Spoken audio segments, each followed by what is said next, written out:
नमस्कार दोस्तों, कैसे हैं आप लोग। आशा करता हूँ आप सभी अच्छे होंगे। तो आज की इस वीडियो में हम लोग बात करने वाले हैं मॉडर्न हिस्ट्री के बारे में। ठीक है, इससे पहले हम लोगों ने दो लेक्चर देख चुके थे। पहले लेक्चर में हम लोगों ने बात किए थे बीपीएससी और यूपीएससी के सिलेबस को लेकर के। ठीक है, पूरी अच्छे तरीके से उसका जो है हमने एनालाइज किया था।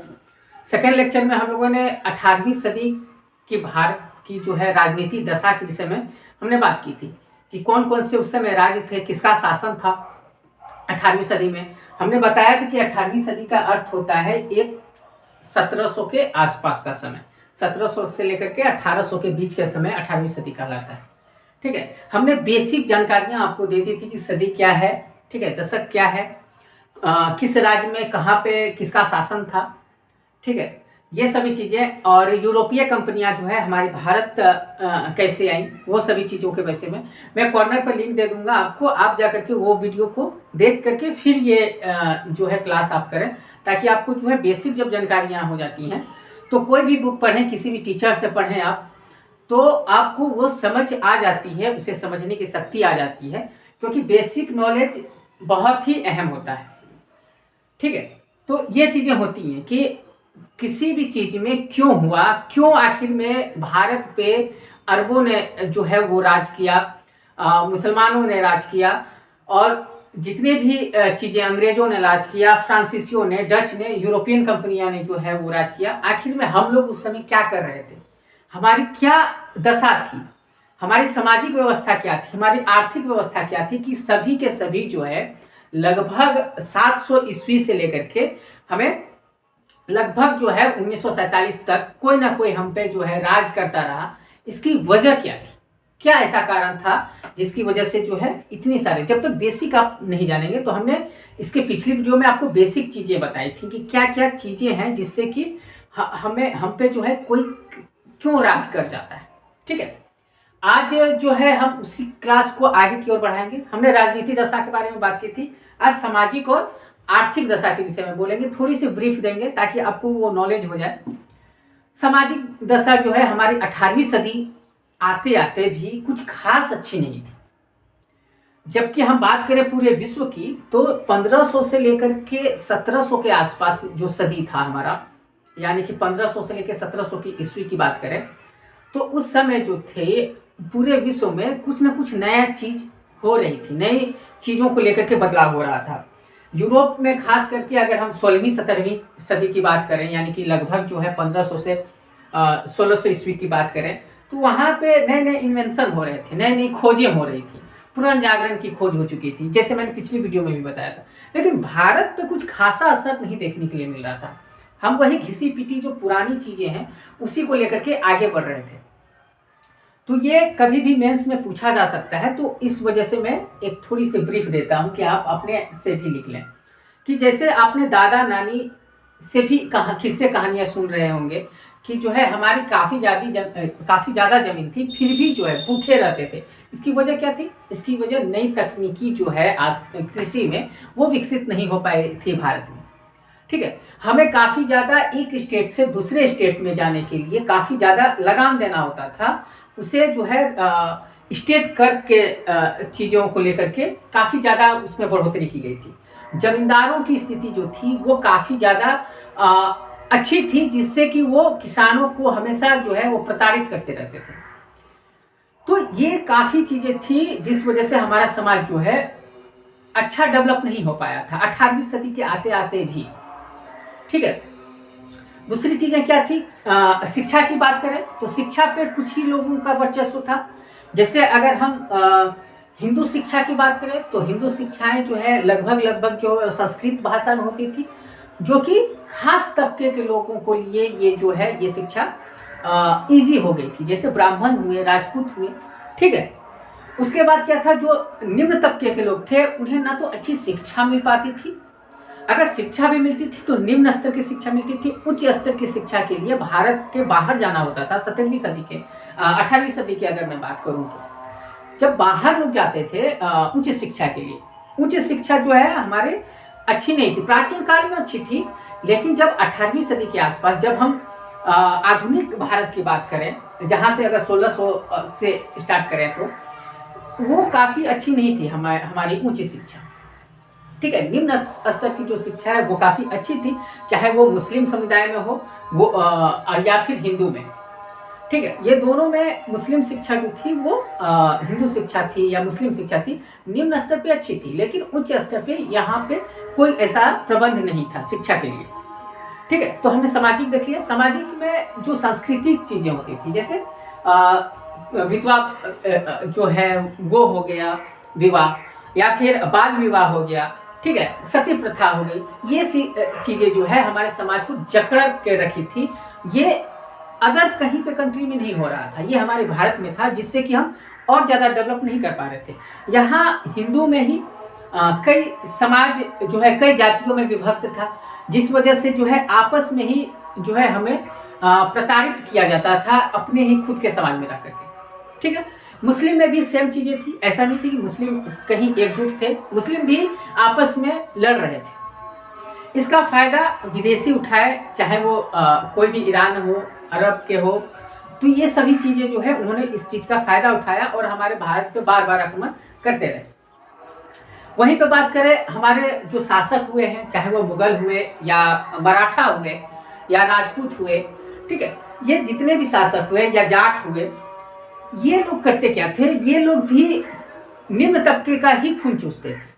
भारत जो है, ये लोग कभी भी विदेशों में आक्रमण करके वहाँ से धन लूट के नहीं लाते थे, ये भारत को ही लूटते थे, भारत की ही सरजमीन पे जो है वो अत्याचार करते थे।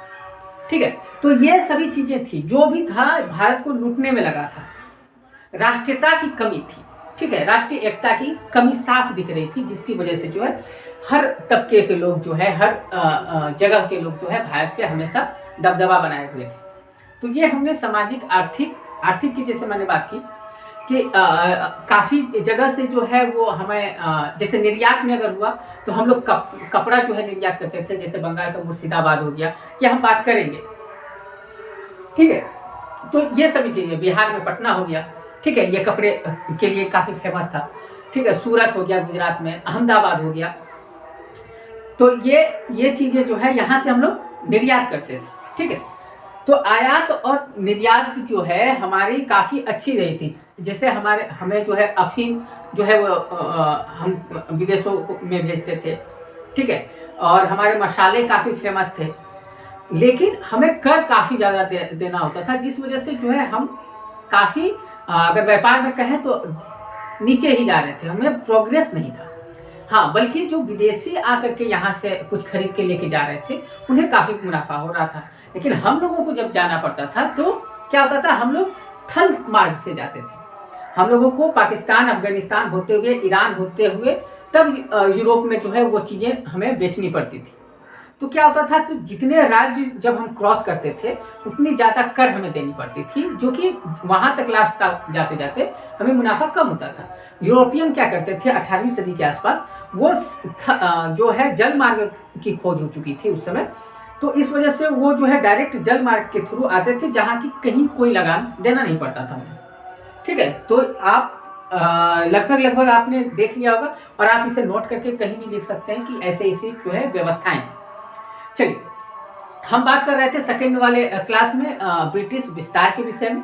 ठीक है, कि ब्रिटिश विस्तार जो है हमारे भारत में कैसे हुआ, तो हमने उस टॉपिक पे बात की थी। कुछ हमने पॉइंट लिखाए थे आपको कि ये कारण है।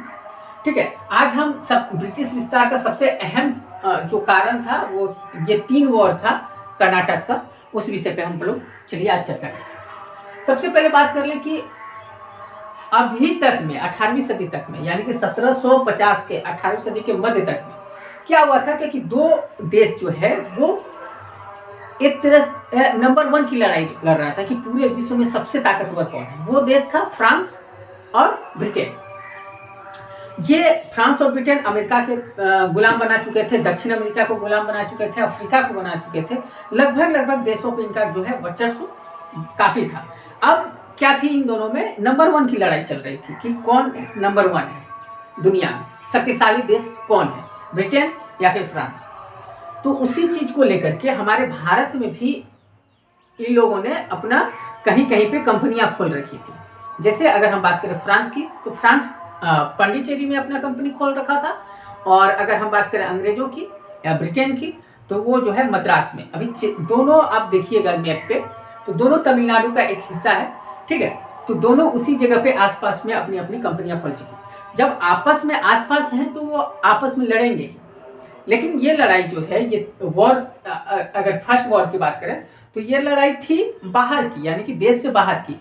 अब देखिए ये दोनों हर जगह तो थे, पूरे ऑल ओवर अगर विश्व की बात करें तो ये लोग काफ़ी जगह पे जो है इन लोगों का राज था। जैसे मान लें कि अमेरिका में किसी चीज़ को लेकर के इनमें बहस हुई तो ये क्या करते थे, अगर दक्षिण अमेरिका में भी ये दोनों साथ में है, पूरे जहाँ भी पूरे विश्व में लगभग एक ये दोनों जो थे हर देश में थे, तो यहाँ पे अगर लड़ाई शुरू होती है तो ये सभी कंट्री में ये लड़ाइयाँ शुरू हो जाती हैं। अगर यूरोप में ये लड़ाई शुरू हुई है तो अमेरिका में शुरू हो जाएगी, आपका जो है दक्षिण अमेरिका में, अफ्रीका में, भारत में, मॉरिशस में, सभी जगह पे ये लड़ाई शुरू हो जाएगी जहाँ जहाँ भी ये दोनों साथ में है। ऐसे उदाहरण देके आप लोग समझें कि जैसे मान लेते हैं कि आपने देखा होगा कि एक ही घर की बेटियां जो है कहीं पे शादी हो जाती है, ठीक है। जैसे मान लीजिए कि एक चाचा की बेटी की शादी और एक बड़े पापा की बेटी की शादी जो है एक ही गांव में हो गई, दो अलग अलग घरों में। अब देखिए उनका अगर झगड़ा जो है मायके में चाचा और बड़े पापा में झगड़ा होता है तो ये झगड़ा का असर कहाँ दिखेगा, उनके ससुराल में भी। कि एक बोलेंगे कि बड़े पापा को ऐसा नहीं बोलना चाहिए था, वो बड़े हैं, उनको समझ ज़्यादा है, तो उनको ये काम नहीं करनी चाहिए थी। उनकी जो जो चाचा की बेटी होगी वो बोलेगी कि नहीं नहीं, चाचा की गलती है, ठीक है, वो नहीं बोलना चाहिए था उनको, हाँ छोटे हैं तो छोटे की तरह रहें। तो ये क्या हुआ, मायके की लड़ाई कहाँ पहुँच गई, ससुराल पहुँच गई। सेम कहानी था कि इनके जो घर में जो लड़ाई हो रही थी, यानी कि यूरोप में जो लड़ाई हो रही थी, वो ये जहाँ जहाँ भी इनकी ब्रांच थे यानी कि कंपनियां थी, वहाँ ये लोग आपस में भिड़ जाया करते थे। तो सेम चीज़ें जो है ये असर कहाँ दिखा, ये असर हमें देखा भारत में। तो भारत में ये देखिए फर्स्ट वर्ल्ड वॉर लिखिए, मैं पहले समझा देता हूँ, फिर आप लोग जो है मैं लिखाता जाऊँगा, ठीक है, साथ साथ लिखाता जाऊँगा। लिखिए फर्स्ट कर्नाटक वॉर 1746 से 48, ठीक है।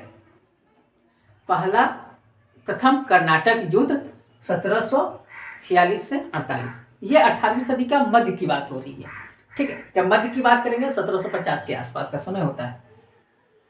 लिखिए फ्रांस वर्सेस ब्रिटेन, यानी कि फ्रांस तथा ब्रिटेन। फर्स्ट जो कर्नाटक युद्ध हुआ था, नाम था कर्नाटक युद्ध भारत का, लेकिन एक्चुअली में ये हो कहाँ रहा था, यूरोप में। जैसा मैंने बताया कि दोनों आपस में क्या होंगी, लड़ेंगी। अब देखिए फ्रांस का जो गवर्नर था वो था डुप्ले, और अगर हम ब्रिटेन की बात करें तो ब्रिटेन का गवर्नर कौन था, मॉर्स। ये भी आप लिख सकते हैं, ठीक है। गवर्नर कह लें, सेनापति था वो मॉर्स, ठीक है। कारण देकर के लिखिए, कारण फर्स्ट लिख लिए, प्रथम कर्नाटक युद्ध 1746-48, अब कारण देकर डैश दीजिए। इसी तरह आप जब मेंस में भी क्वेश्चन आएगा तो आप इसी तरह से वहां लिखिएगा, ठीक है। कारण देकर डैश दीजिए।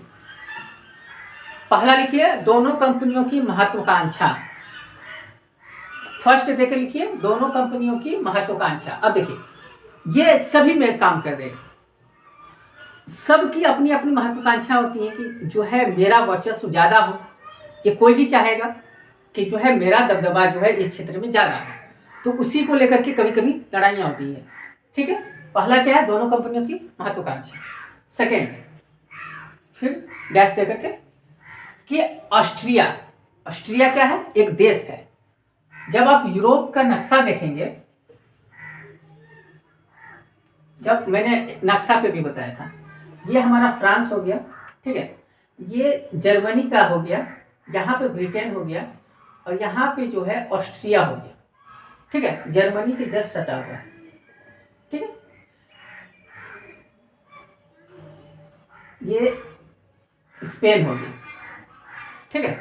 तो इस तरीके से है, ये यहाँ फ्रांस है, यहाँ जर्मनी है, यहाँ पे जो है ऑस्ट्रिया है, और यहाँ पे ब्रिटेन है।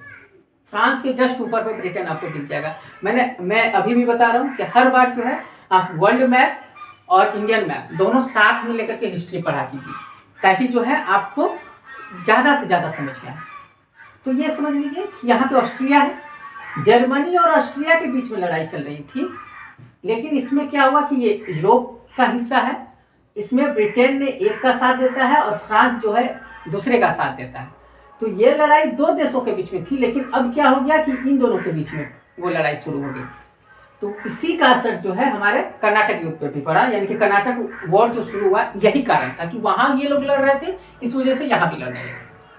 तो आप कारण देखे लिखिए कि ऑस्ट्रिया में उत्तराधिकारी के मुद्दे को लेकर, ठीक है, पहला क्या लिखा कि दोनों की महत्वाकांक्षाएं। सेकंड में लिखिए कि ऑस्ट्रिया में उत्तराधिकारी के मुद्दों को लेकर।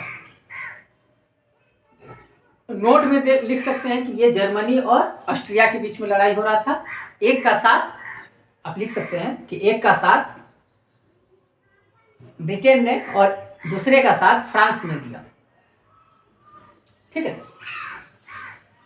दूसरे का साथ फ्रांस ने दिया, ठीक। ये लड़ाई जो थी ना 1742 से ही चल रही थी, ये जर्मनी और ऑस्ट्रिया की लड़ाई।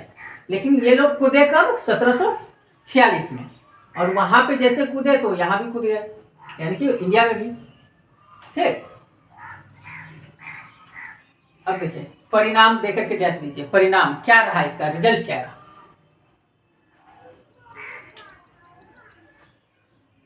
युद्ध अनिर्णायक, युद्ध अनिर्णायक मतलब निर्णय नहीं हो पाया कि कौन सबसे ताकतवर है। सेकंड में पॉइंट लिखिए कि 1748 में एक्स ला शापेल की संधि, एक्स ला शापेल, कहीं पे ए ला शापेल होता है, एक्चुअली में एक्स होता है, ये जगह का नाम है, ठीक है। ये फ्रांस में एक जगह है एक्स ला शापेल, ठीक है। तो उसी जगह पे जो है ये संधि होती है, वहीं पे लोग बैठते हैं, जर्मनी के लोग, ऑस्ट्रिया के लोग, ब्रिटेन के लोग एक्सला शापेल में, और वहीं पे संधि होती है। इस वजह से जो है एक्सला शापेल, जब पेरिस के संधि होगी तो पेरिस में ये लोग बैठ करके संधि करेंगे। समझ में आ रही बात? तो एक्सला शापेल क्या है? कोई आदमी का नाम नहीं है, बल्कि ये एक जगह है फ्रांस में, वहीं पे बैठ के इन्होंने 1748 में एक्सला शापेल की संधि की। यहाँ तक कोई दिक्कत? ठीक है। अब देखिए ये युद्ध जब चल रहा था तो डुप्ले ने क्या किया कि कर्नाटक पे हमला कर देता है। कर्नाटक में जो नवाब था उनको पराजित कर देता है, और जिसे कि सेंट थॉमे युद्ध करता है। ये युद्ध चल रहा था ब्रिटेन के साथ, तो ब्रिटेन के साथ तो था ही डुप्ले, लेकिन इसने जो है उसी टाइम जो है कर्नाटक पे भी कर्नाटक के साथ भी युद्ध छेड़ देता है, जिसमें कि 1746 में सेंट थॉमे, इसलिए इस युद्ध को सेंट थॉमे का भी युद्ध कहते हैं, कर्नाटक फर्स्ट वॉर को। तो आप लिख सकते हैं नोट दे करके कि 1746 में सेंट थॉमे युद्ध, कर्नाटक वर्सेस फ्रांस, कर्नाटक की पराजय, ठीक है, लिख लीजिए। अब चलिए सेकेंड वॉर कर्नाटक, तृतीय कर्नाटक युद्ध, द्वितीय कर्नाटक युद्ध, ठीक है, 1749 से 1754, 1749 से 1754। ये लोग जब वहां पे एक्सला शापेल पे संधि हुई तो हुआ कि अब हम लोग नहीं लड़ेंगे, अब अपना काम करेंगे। लेकिन जस्ट अभी साल भी नहीं बीता था कि ये लोग ने फिर से जो है युद्ध आपस में छेड़ दिए। उसके कारण को भी देखेंगे, ठीक है। सेकेंड लिख लिए, कारण लिखिए, कारण देकर के डैश। दोनों कंपनियों की महत्वाकांक्षा, ये सब में होगा, दोनों कंपनियों की महत्वाकांक्षा जो है ये सब में होगा। लिखिए दोनों कंपनियों की महत्वाकांक्षा, यानी कि सब अपने अपने दबदबे को लेकर के लड़ रहे थे कि मेरा दबदबा जो है सबसे ज्यादा होना चाहिए, ठीक है। अब देखिए ये युद्ध जो था ये एक्चुअली में क्या हुआ था कि कर्नाटक और हैदराबाद, ठीक है, ये दोनों जो है कर्नाटक में भी और हैदराबाद में, लेकिन एक हैदराबाद के जो है वो जैसे निजाम होते हैं, ठीक है, कर्नाटक में नवाब और हैदराबाद में निजाम। तो चिंगकिलीज खान जो है वहाँ का जो निजाम है उसकी मृत्यु हो जाती है और उस गद्दी को लेकर के लड़ाई छिड़ जाती है। और ठीक उसी समय 1749 में ही ठीक उसी समय कर्नाटक में भी सेम कहानी घटती है। तो क्या होता है, उत्तराधिकारी की युद्ध। अब क्या होता है कि देखिए मान लीजिए कि बिहार की बात लें, नीतीश कुमार जो है वो इस्तीफा दे देते हैं अपने पद से, तो मुख्यमंत्री के लिए क्या होगा? कोई एक पक्ष बोलेगा कि मेरा मुख्यमंत्री होगा, ठीक है, दूसरा पक्ष बोलेगा कि मेरा मुख्यमंत्री होना चाहिए। तो ये क्या हुआ? उत्तराधिकारी का युद्ध हुआ। अब क्या होता है? अब सहमति से होता है, यानी कि वोटिंग के जरिए होता है। पहले क्या होता था? सीधे तीर धनुष में होता था, तलवारों में होती थी। तो क्या हुआ कि हैदराबाद में भी उत्तराधिकारी को लेकर के और कर्नाटक में भी उत्तराधिकारी को लेकर के, ये नहीं कि कर्नाटक और हैदराबाद आपस में भिड़ गए, नहीं। हैदराबाद एक अलग एरिया है, कर्नाटक एक अलग एरिया है। कर्नाटक में भी सत्ता को लेकर के और हैदराबाद में, यानी कि समझ लीजिए कि एक ही साथ दो चुनाव हो रहे हैं और दोनों चुनाव में मुख्यमंत्री कौन होगा इसको लेकर के बहस चल रही थी।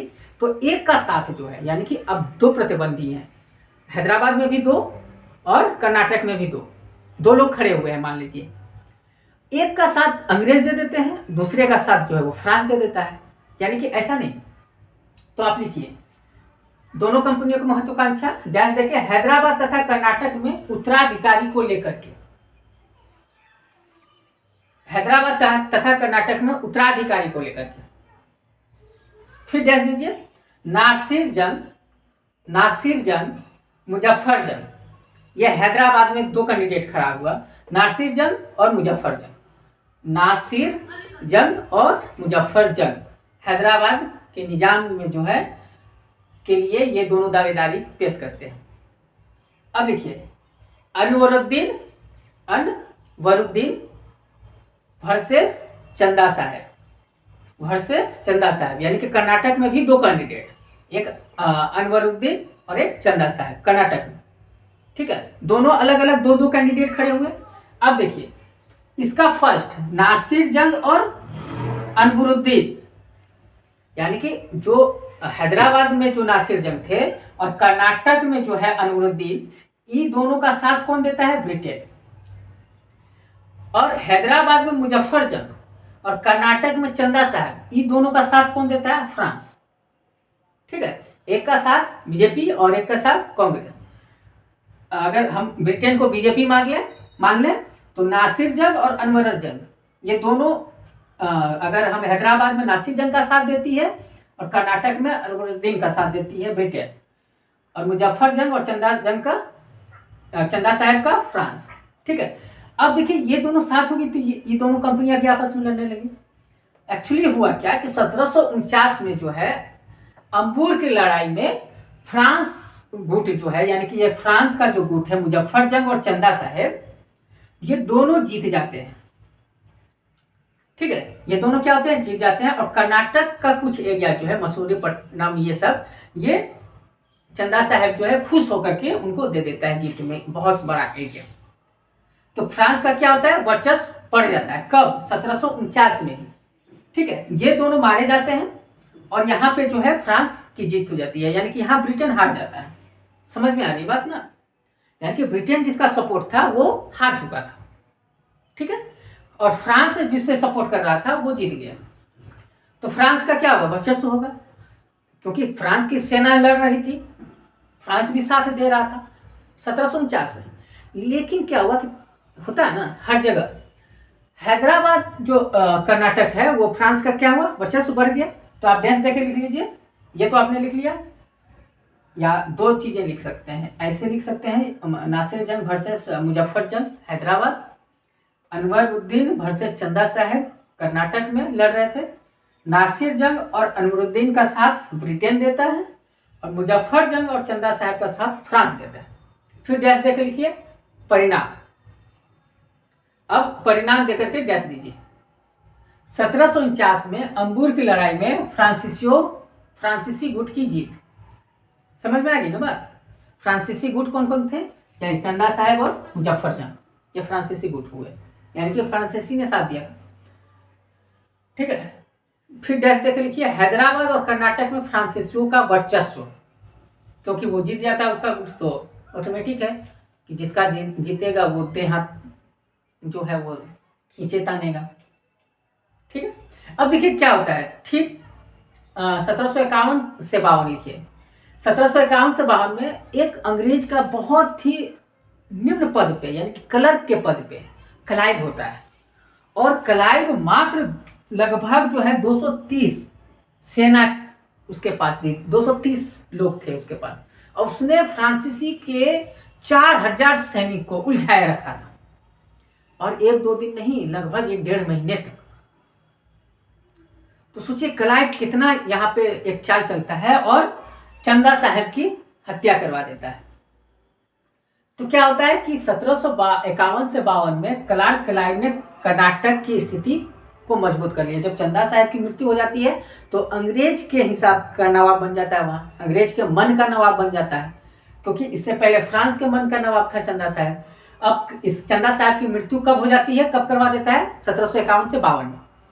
तो क्लाइव जो है ब्रिटेन की क्या स्थिति हो जाती है, वहाँ पे मजबूत हो जाती है कर्नाटक पे। ठीक है, उसके बाद ये जंग क्या होता है कि ये काफी ज्यादा इसमें पैसे की खर्च होती है।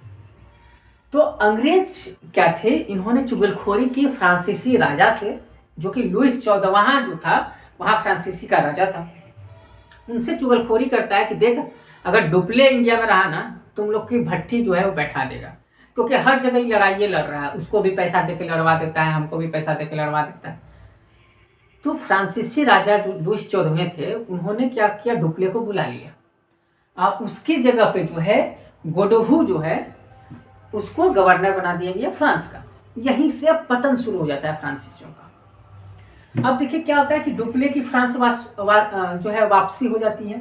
उसके बाद 1754 में जब ये गोडोहू आता है फ्रांस गवर्नर, इसने जो है पांडिचेरी की संधि करती है 1754 में, यानी कि युद्ध की समाप्ति 1754 में हो जाती है। कहीं कोई दिक्कत? फिर से एक बार रिपीट कर दें, 2 गुट है, एक का साथ फ्रांसीसी देता है, एक का अंग्रेज। शुरू के टाइम में फ्रांसीसी मजबूत होते हैं, लेकिन जब अंतिम का टाइम आता है तो क्या होता है कि धोखे से चंदा साहब की मृत्यु हो जाती है, और अंग्रेज जो है, अंग्रेज का कर्नाटक पे वर्चस्व बढ़ जाता है। युद्ध की खर्च को देखते हुए जो है फ्रांसीसी जो है वो डुप्ले को बुला लेते हैं कि बहुत ज़्यादा खर्च हो गया है इन सब चीज़ों पे।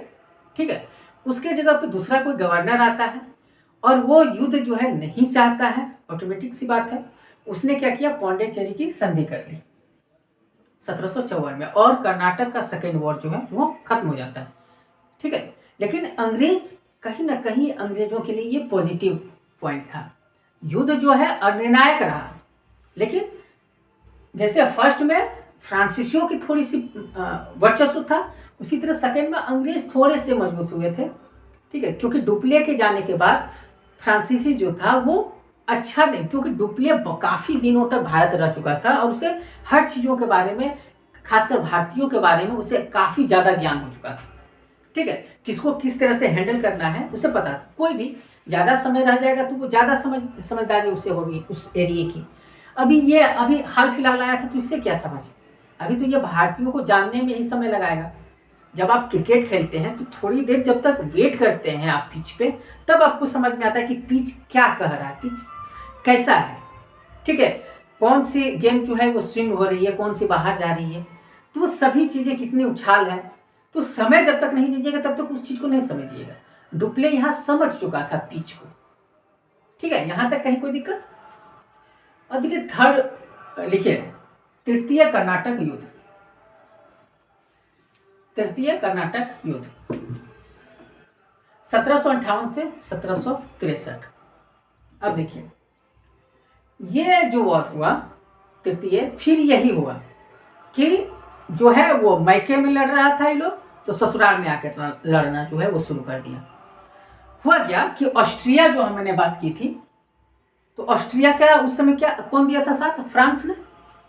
ऑस्ट्रिया और ब्रिटेन के साथ, इंग्लैंड के साथ, इंग्लैंड और ब्रिटेन एक ही है, तो ब्रिटेन के साथ युद्ध चल रहा था, ऑस्ट्रिया और ब्रिटेन का। इसको कि सप्तवर्षीय युद्ध कहा जाता था। ठीक है, सप्तवर्षीय मतलब 7 साल चला था ये। कब से कब, 1756 से 1763 तक। ठीक है, 1756 में जब युद्ध शुरू हुआ, लेकिन 1758 में जो है ऑस्ट्रिया का साथ जो है फ्रांस देता है, और यह ब्रिटेन और फ्रांस का युद्ध हो जाता है। समझ में आ रही बात? तो आप लिखिए कर्नाटक युद्ध 1758 से 63, ठीक है, कारण देखें, डैश दीजिए, ऑस्ट्रिया वर्सेस ब्रिटेन, ऑस्ट्रेलिया तथा ब्रिटेन युद्ध। फिर डैश देख लिखिए कि 1756 से 63 सप्तवर्षीय युद्ध, 1756 से 63 सप्तवर्षीय युद्ध, ये इसमें मत जोड़िएगा, ये ब्रिटेन वाला युद्ध है, वहां पे हो रहा था ये, ठीक है।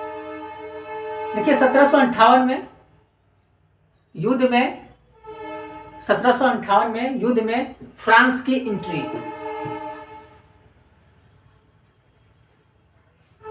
फ्रांस की एंट्री होती है, ठीक है। अब यह युद्ध क्या हो जाएगा कि अब ब्रिटेन और फ्रांस का हो गया, ठीक है। फिर डैश देखे लिखिए 1760 में ब्रिटिश सेनापति आयरकुट तथा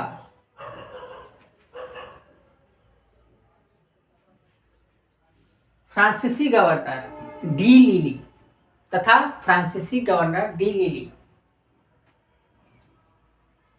का वनडिवॉस युद्ध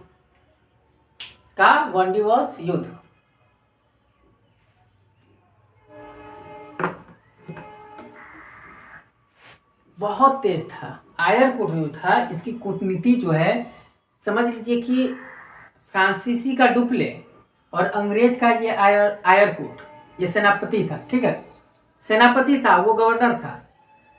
ये काफी अहम रोल है इसका ब्रिटिश विस्तार में भारत में, ठीक है। भारत में जो ब्रिटिश का विस्तार हुआ, शुरुआती जो कहें तो ये आयरकुट ने काफी ज्यादा जो है वो ब्रिटिश का साथ दिया, और इसी के बुद्धिमानी के कारण जो है अंग्रेज जो है पूरे भारत पे जो है वो यूं कहें तो वर्चस्व अपना स्थापित कर पाए, ठीक है। तो उसमें क्या होता है, वनडिवॉस का युद्ध लिखे, फ्रांसीसी की हार,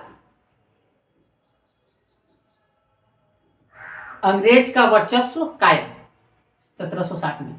तो यही वनडिवॉस का युद्ध क्या हुआ था, फ्रांस हार चुका था और ब्रिटेन जीत चुका था 1760 में।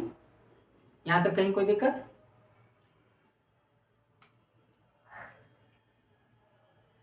परिणाम देख लिखिए, परिणाम 1763 में पेरिस की संधि। अब देखिए यहाँ पे पेरिस की संधि होती है, ये युद्ध समाप्ति के लिए, तो कहाँ संधि होती है, पेरिस में, फ्रांस में ये पड़ता है जगह, और वहां पे ये जो है वो संधि होती है। ब्रिटेन और फ्रांस और ऑस्ट्रिया तीनों मिलके बैठे थे और पेरिस की संधि होती है, और यहाँ पे भी युद्ध समाप्त हो जाता है। लेकिन वनडिवॉस का जो, वनडिवॉस कहाँ है, ये तमिलनाडु में, तमिलनाडु में एक वनडिवॉस की जगह है, वहीं पे ये युद्ध हुआ था जिसमें कि ब्रिटेन जीत गया था, और यहीं से ब्रिटेन जो है वो फ्रांस, जब ये युद्ध जीता तो एक डॉक्यूमेंट साइन हुआ, उसमें कहा गया कि आप किलाबंदी नहीं करेंगे, आप धंधा के अलावा यानी कि कंपनी यानी कि व्यापार के अलावा कुछ नहीं करेंगे। ब्रिटेन जो है वो किलाबंदी भी कर सकता है, किसी राज्य पे अधिकार भी कर सकता है, तो फ्रांस यहीं से जो है वो खत्म हो चुका था। और धीरे धीरे वनडिवॉस की वो लास्ट अंतिम लड़ाई थी जिसमें कि फ्रांस बुरी तरह से पिट गया था, और ब्रिटेन का अब पूरे भारत में एक ही देश बच गया था, वो था ब्रिटेन, जिसकी बहुत ज़्यादा बाद में 1947 तक ये यहाँ पे रहा। परिणाम में आपने क्या लिखा,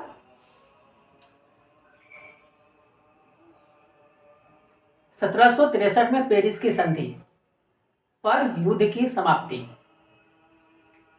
युद्ध निर्णायक रहा। ये दोनों युद्ध अनिर्णायक था, लेकिन ये निर्णायक रहा। ध्यान देकर के फ्रांसीसी किलेबंदी नहीं कर सकते थे, फ्रांसीसी किलेबंदी नहीं कर सकते थे, ठीक है। अब यहां तक कहीं कोई दिक्कत? तीनों युद्ध समझ में आया ना, ठीक है। अब एक हेडिंग दीजिए, एक हेडिंग में लिखिए कि ब्रिटिश विस्तार की दृष्टि से कर्नाटक युद्ध का महत्व। एक ये तीनों युद्ध आपने लिख लिया, उसके बाद एक हेडिंग दीजिए कि ब्रिटिश विस्तार के या की दृष्टि से कर्नाटक युद्ध का महत्व। नंबर 1, अंग्रेजों ने अपने महत्वपूर्ण प्रतिद्वंदी को रास्ते से हटा दिया। महत्वपूर्ण प्रतिद्वंदी कौन था? फ्रांस, क्योंकि ये पूरे वर्ल्ड में था। ठीक है, नंबर 1। नंबर 2 की यहाँ पे क्या हुआ कि वो समाप्त हो गया। तो नंबर 1 प्रतिनिधित्व यानी कि महत्वपूर्ण प्रतिनिधित्व को रास्ते से हटा दिया। नंबर 2, युद्ध के दौरान भारत के दक्षिणी तट पे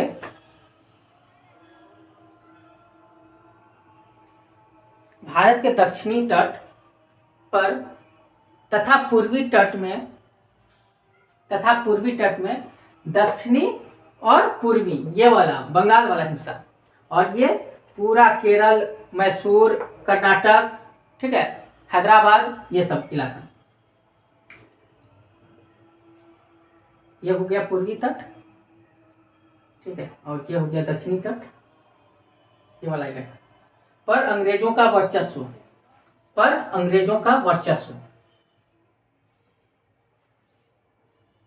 अंग्रेजों को यह अनुभव हुआ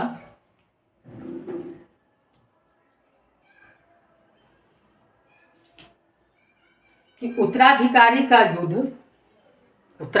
को लेकर के जो युद्ध हो रहे थे, जैसे हैदराबाद, कर्नाटक या और कहीं भी, मैसूर, ठीक है, उसका फायदा इन लोगों ने उठाया।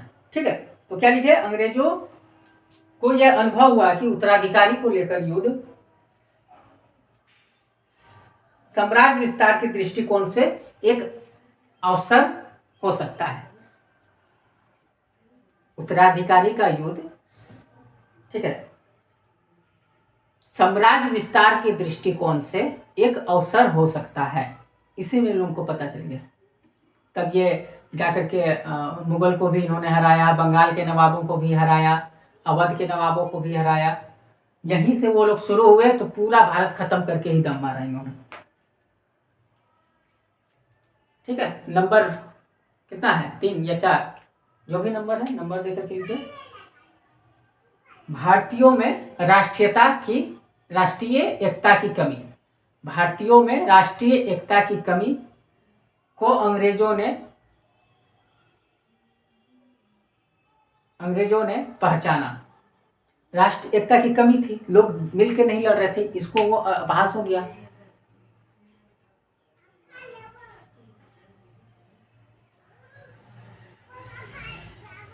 अंग्रेजों ने अपनी सेना में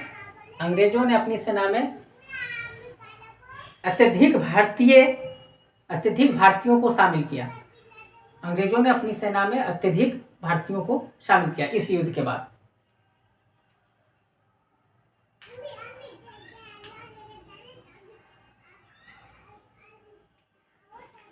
अंतिम पॉइंट लिखिए कि कर्नाटक युद्ध से सीख लेकर सेम फॉर्मूला जो है बंगाल पे भी अप्लाई किया। सीख लेकर या अनुभव लेकर, जो भी लिखें, सीख लेकर अंग्रेजों ने शीघ्र ही बंगाल में अप्लाई किया। ठीक है, यहाँ तक कहीं कोई दिक्कत? हमने तीनों युद्ध पढ़ लिया। सामाजिक, आर्थिक और सांस्कृतिक स्थिति के बारे में पढ़ा हमने। ठीक है, तो इस वीडियो में इतना ही, और नेक्स्ट टाइम हम लोग बंगाल के विषय में, बंगाल को इसने कैसे जीता, ठीक, क्योंकि अहम हिस्सा था बंगाल पूरे भारत का। बंगाल को उस समय में जीतना यानी कि भारत को जीतना के बराबर था। ठीक है, तो इस वीडियो में इतना ही। और हाँ, इसका पीडीएफ आप टेलीग्राम चैनल पे @2growth 2023 जब आप सर्च कीजिएगा तो आपको मिल जाएगा। वहाँ पे आप सब्सक्राइब, इसको ज्वाइन कर लीजिए। इसका पीडीएफ जो है शाम तक मैं इस चैनल पे आपको दे दूँगा। कहीं कोई दिक्कत? चलिए ठीक है, इस वीडियो में इतना ही। टेक केयर, बाय बाय, जय हिंद।